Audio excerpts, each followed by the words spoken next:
Hello friends, ओम श्री गणेशाय नमः। जय श्री कृष्णा। आप सभी का स्वागत है आपके अपने यूट्यूब चैनल पर। फ्रेंड्स, आज हम आपको इस वीडियो में बताने जा रहे हैं मार्गशीर्ष मास की कृष्ण पक्ष की उत्पन्ना एकादशी की पौराणिक व्रत कथा, पूजा विधि, शुभ मुहूर्त, महत्व के बारे में। फ्रेंड्स, वीडियो शुरू करने से पहले आपसे रिक्वेस्ट है, अगर आप हमारे चैनल पर नए हैं और आपने अभी तक चैनल को सब्सक्राइब नहीं किया है तो प्लीज सब्सक्राइब कीजिएगा चैनल को, साथ ही प्रेस कीजिएगा बेल आइकन को, जिससे नए वीडियो से रिलेटेड नोटिफिकेशन आपको तुरंत प्राप्त हो सके। और वीडियो पसंद आने पर वीडियो को लाइक और शेयर जरूर कीजिएगा ताकि सभी भक्तों को इस वीडियो का लाभ प्राप्त हो सके। और कमेंट बॉक्स में जय श्री कृष्णा जरूर लिखिएगा। प्रत्येक माह में दोनों पक्षों की 11वीं तिथि को एकादशी का व्रत किया जाता है। हर एकादशी तिथि भगवान विष्णु जी को समर्पित होती है। मान्यता है कि जो मनुष्य प्रत्येक एकादशी का व्रत नियम और निष्ठा के साथ करता है वह अपने जीवन में सभी सुखों को भोगता व मोक्ष को प्राप्त करता है। सनातन धर्म में एकादशी व्रत को सभी व्रतों में श्रेष्ठ बताया गया है। हिंदू पंचांग के अनुसार मार्गशीर्ष मास में कृष्ण पक्ष में पड़ने वाली एकादशी तिथि को उत्पन्ना एकादशी के नाम से जाना जाता है। प्रत्येक एकादशी के समान इस एकादशी का भी बहुत महत्व माना गया है। धार्मिक मान्यताओं के अनुसार प्रत्येक एकादशी श्री हरि विष्णु जी को समर्पित होती है, लेकिन सभी एकादशियों का अपना अलग महत्व होता है। मान्यता है कि जो लोग उत्पन्ना एकादशी का व्रत करते हैं उन्हें कठिन तप, तीर्थ स्थानों पर दान करने के समान फल की प्राप्ति होती है। इस व्रत को करने से मन व हृदय दोनों शुद्ध हो जाते हैं और भगवान विष्णु जी की विशेष अनुकंपा होती है। इस एकादशी का नाम उत्पन्ना एकादशी होने के पीछे यह मान्यता है कि इस दिन एकादशी माता का जन्म हुआ था। इस दिन भगवान विष्णु जी की पूजा, आराधना और व्रत से भक्तों को विशेष कृपा प्राप्त होती है। साथ ही माँ लक्ष्मी भी प्रसन्न होती हैं। देवी एकादशी को सृष्टि के पालनहार भगवान विष्णु जी की एक शक्ति माना जाता है। मान्यता है कि इस दिन माँ एकादशी ने उत्पन्न होकर अति बलशाली और अत्याचारी राक्षस मोर का वध किया था। मान्यता है कि इस दिन भगवान विष्णु ने माता एकादशी को आशीर्वाद देते हुए इस व्रत को पूजने बताया था। इस एकादशी व्रत के प्रभाव से सभी पापों का नाश हो जाता है। फ्रेंड्स, अब आइए जानते हैं साल 2024 की मार्गशीर्ष मास की उत्पन्ना एकादशी के शुभ मुहूर्त के बारे में। हिंदू पंचांग के अनुसार साल 2024 में मार्गशीर्ष मास की उत्पन्ना एकादशी 26 नवंबर 2024 मंगलवार के दिन है। मंगलवार के दिन आने वाली एकादशी का विशेष महत्व माना जाता है। साथ ही इस दिन द्वि पुष्कर योग और प्रीति योग का शुभ संयोग भी बन रहा है, इसलिए इस दिन का महत्व कई गुना अधिक बढ़ जाता है। मार्गशीर्ष कृष्ण एकादशी तिथि प्रारंभ होगी 25 नवंबर की रात्रि यानी 26 नवंबर की सुबह 1:01 पर और मार्गशीर्ष कृष्ण एकादशी तिथि का समापन होगा 27 नवंबर 2024 को सुबह 3:47 पर। व्रत पारण का समय रहेगा 27 नवंबर 2024 को दोपहर 1:18 से दोपहर 3:26 तक और हरिवासर समाप्ति का समय रहेगा 27 नवंबर 2024 को सुबह 10:26 पर। और द्वि पुष्कर योग और प्रीति योग का प्रारंभ होगा दोपहर 2:46 से शाम 4:05 तक। फ्रेंड्स, अब आइए जानते हैं उत्पन्ना एकादशी की पूजन विधि के बारे में। एकादशी के नियम दशमी तिथि से ही आरंभ हो जाते हैं, द्वादशी पर पारण करने के बाद समाप्त होते हैं। जो लोग एकादशी व्रत करते हैं उन्हें दशमी तिथि को सूर्यास्त से पहले ही भोजन कर लेना चाहिए। साथ ही इस बात का ध्यान रखें कि इस दिन सात्विक भोजन करना चाहिए। एकादशी तिथि को प्रातःकाल जल्दी उठकर स्नान आदि करने के पश्चात व्रत का संकल्प ले। अब पूजा स्थान पर भगवान विष्णु के समक्ष घी का दीपक प्रज्वलित करे। विष्णु जी को तिलक लगाकर धूप, फल, फूल आदि से पूजन करना चाहिए। इसके बाद एकादशी का महात्म्य पढ़ना अथवा सुनना चाहिए। एकादशी को पूरे दिन उपवास करते हुए श्री हरि का स्मरण करना चाहिए। रात्रि जागरण करें। अगले दिन प्रातःकाल पुनः स्नान आदि करने के पश्चात भगवान विष्णु जी का पूजन करें। भोजन बनाकर किसी ब्राह्मण या फिर जरूरतमंदों को करवाना चाहिए। भोजन करने के पश्चात उन्हें दान दक्षिणा देकर विदा करके तत्पश्चात स्वयं भी व्रत का पारण करना चाहिए। फ्रेंड्स, अब आइए प्रारंभ करें उत्पन्ना एकादशी की पौराणिक व्रत कथा। श्री सूत जी बोले, हे विप्रो, भगवान श्री कृष्ण ने विधि सहित इस एकादशी व्रत का महात्म्य अर्जुन से कहा था। प्रभु में जिनकी श्रद्धा है वे इस व्रत को प्रेम पूर्वक सुनते हैं। इस लोक में अनेक सुखों को भोगकर अंत में वैकुंठ को प्राप्त करते हैं। एक बार अर्जुन ने भगवान श्री कृष्ण से पूछा, हे जनार्दन, एकादशी व्रत की क्या महिमा? इस व्रत को करने से कौन सा पुण्य मिलता है? इसकी विधि क्या है? सो आप मुझे बताने की कृपा करें। अर्जुन के ये वचन सुनकर भगवान श्री कृष्ण ने कहा, हे अर्जुन, सर्वप्रथम हेमंत ऋतु के मार्गशीर्ष माह में कृष्ण पक्ष की एकादशी का व्रत करना चाहिए। दशमी की संध्या को दांतोन करनी चाहिए और रात्रि को भोजन नहीं करना चाहिए। एकादशी को प्रातः संकल्प नियम के अनुसार कार्य करना चाहिए। मध्याह्न को संकल्प पूर्वक स्नान करना चाहिए। स्नान से पूर्व शरीर पर मिट्टी का लेप लगाना चाहिए। स्नान के बाद मस्तक पर चंदन का तिलक लगाना चाहिए। स्नान के उपरांत धूप दीप नैवेद्य से भगवान की पूजा अर्चना करनी चाहिए। रात्रि में दीपदान करना चाहिए। ये सभी सात्विक कर्म भक्ति पूर्वक करते रहने चाहिए। रात्रि में जागरण करते हुए श्री हरि का नाम जप करना चाहिए तथा किसी भी प्रकार के भोग विलास या स्त्री प्रसंग से सर्वथा दूर रहना चाहिए। हृदय में पवित्र एवं सात्विक विचारों को ही स्थान देना चाहिए। इस दिन श्रद्धा पूर्वक ब्राह्मणों को दान दक्षिणा देनी चाहिए और उनसे अपने पापों की क्षमा मांगनी चाहिए। धार्मिक जनों को शुक्ल पक्ष और कृष्ण पक्ष की दोनों एकादशियों को समान समझना चाहिए। इनमें भेदभाव नहीं करना चाहिए। पूर्वोक्त विधि के अनुसार जो मनुष्य एकादशी का व्रत करते हैं उनको शंखोद्वार तीर्थ एवं दर्शन करने से जो पुण्य प्राप्त होता है वह एकादशी व्रत के पुण्य के 16 भाग के बराबर नहीं है। हे अर्जुन, व्यतिपात योग में, संक्रांति में तथा सूर्य और चंद्र ग्रहण में दान देने और कुरुक्षेत्र में स्नान करने से जो पुण्य प्राप्त होता है वही पुण्य मनुष्य को एकादशी व्रत करने से प्राप्त होता है। हे कुंती पुत्र, जो फल वेद पाठी ब्राह्मणों को 1000 गोदान करने से प्राप्त होता है उससे 10 गुना अधिक पुण्य एकादशी का व्रत करने से मिलता है। 10 श्रेष्ठ ब्राह्मणों को भोजन कराने से जो पुण्य प्राप्त होता है वह एकादशी के पुण्य के 10वें भाग के बराबर होता है। निर्जल व्रत करने का आधा फल एक बार भोजन करने के बराबर होता है। अतः एकादशी व्रत करने पर ही यज्ञ दान तप आदि मिलते हैं, अन्यथा नहीं।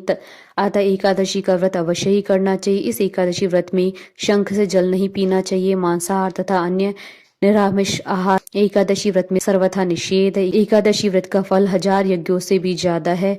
भगवान श्री कृष्ण के वचन सुन अर्जुन ने कहा, हे प्रभु, आपने इस एकादशी व्रत की पुण्य को अनेक तीर्थों की पुण्य से श्रेष्ठ तथा पवित्र क्यों बतलाया है? कृपा करके ये सब विस्तार पूर्वक कहिए। श्री कृष्ण बोले, हे पार्थ, सतयुग में एक महाभयंकर दैत्य हुआ था। उसका नाम मूढ़ था। उस दैत्य ने इंद्र आदि सभी देवताओं पर विजय प्राप्त करके उनको उनके पद से हटा दिया था। तब इंद्र ने भगवान शंकर से प्रार्थना की, हे भोलेनाथ, हम सब देवता मूढ़ दैत्य के अत्याचारों से दुखी होकर मृत्यु लोक में अपना जीवन व्यतीत कर रहे हैं। राक्षसों के भय से हम बहुत दुख और कष्ट भोग रहे हैं। मैं स्वयं बहुत दुखी और भयभीत हूँ। अन्य देवताओं की तो बात ही क्या है। अतः हे कैलाशपति, कृपा कर आप मूढ़ दैत्य के अत्याचार से बचने का उपाय बतलाइए। देवराज की प्रार्थना सुर शंकर जी ने कहा, हे देवेंद्र, आप भगवान श्री हरि के पास जाइए। मधुकैटभ का संहार करने वाले भगवान विष्णु देवताओं को अवश्य ही इस भय से मुक्त करेंगे। महादेव जी के आदेशानुसार इंद्र तथा अन्य देवता क्षीर सागर गए, जहाँ भगवान श्री हरि विष्णु शेष शैया पर विराजमान थे। इंद्र सहित सभी देवताओं ने भगवान विष्णु के समक्ष उपस्थित होकर उनकी स्तुति की। हे तीनों लोकों के स्वामी, आप स्तुति करने योग्य हैं। हम सभी देवताओं का आपको कोटि कोटि प्रणाम है। हे दैत्यों के संहारक, हम आपकी शरण में हैं, आप हमारी रक्षा करें। हे त्रिलोकपति, हम सभी देवता दैत्यों के अत्याचारों से भयभीत होकर आपकी शरण में आए हैं। इस समय दैत्यों ने हमें स्वर्ग से निकाल दिया है। हम सभी देवता बड़ी दयनीय स्थिति में मृत्यु लोक में विचरण कर रहे हैं। आप ही हमारे रक्षक हैं, रक्षा कीजिए। हे जगन्नाथ, हमारी रक्षा करें। देवताओं की करुण पुकार सुनकर भगवान श्री हरि बोले, हे देवगणों, वह कौन सा दैत्य है जिसने देवताओं को जीत लिया है? आप सभी देवगण किसके भय से पृथ्वी लोक में भटक रहे हैं? क्या वह दैत्य इतना बलवान है जिसने इंद्र सहित सभी देवताओं को जीत लिया है? तुम निर्भय होकर मुझे सब हाल बताओ।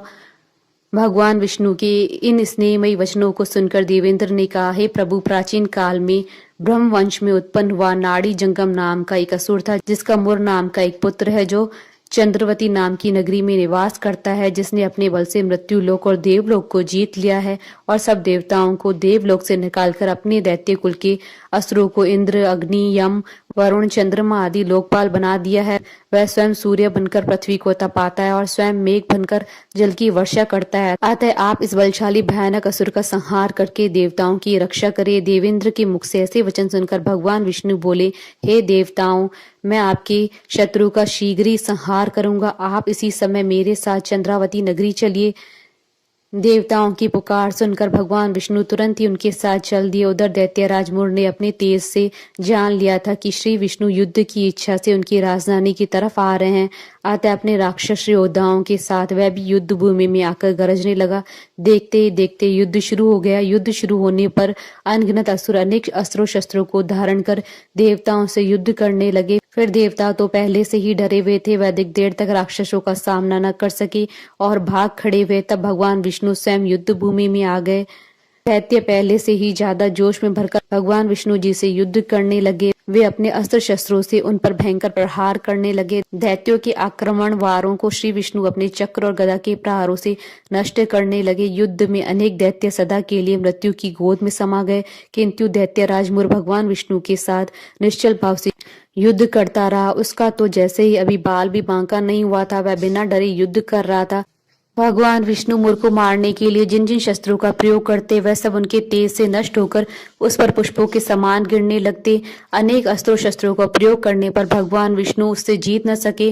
तब वे आपस में मल्ल युद्ध करने लगे। भगवान श्री हरि उस असुर से देवताओं के लिए सहस्त्र वर्ष तक युद्ध करते रहे, किंतु उस असुर से न जीत सके। अंत में भगवान विष्णु शांत होकर विश्राम करने की इच्छा से बद्री का आश्रम स्थित 38 कोस लंबी एक द्वार वाली हेमवती नाम की एक गुफा में प्रवेश कर गए। हे अर्जुन, उस गुफा में प्रभु ने शयन किया। भगवान विष्णु जी के पीछे पीछे वह दैत्य भी चला आया। भगवान श्री हरि को सोता देखकर वह उन्हें मारने को तैयार हो गया। वह सोच रहा था कि मैं आज अपने चिर शत्रु को मारकर हमेशा हमेशा के लिए निष्कंटक हो जाऊंगा, परंतु उसकी यह इच्छा पूर्ण न हो सकी, क्योंकि उसी समय भगवान विष्णु की देह से दिव्य वस्त्र धारण किए हुए एक अत्यंत मोहिनी कन्या उत्पन्न हुई और राक्षस को ललकार कर उससे युद्ध करने लगी। उस कन्या को देखकर राक्षस को घोर आश्चर्य हुआ और वह सोचने लगा कि यह ऐसी दिव्य कन्या कहाँ से उत्पन्न हुई। फिर वह असुर उस कन्या से लगातार युद्ध करता रहा। कुछ समय बीतने पर उस कन्या ने क्रोध में आकर उस दैत्य की अस्त्रों शस्त्रों के टुकड़े टुकड़े कर दिए, उसका रथ तोड़ डाला। अब तो उस दैत्य को बड़ा ही क्रोध आया। वह सारी मर्यादा भंग करके उस कन्या से मल्ल युद्ध करने लगा।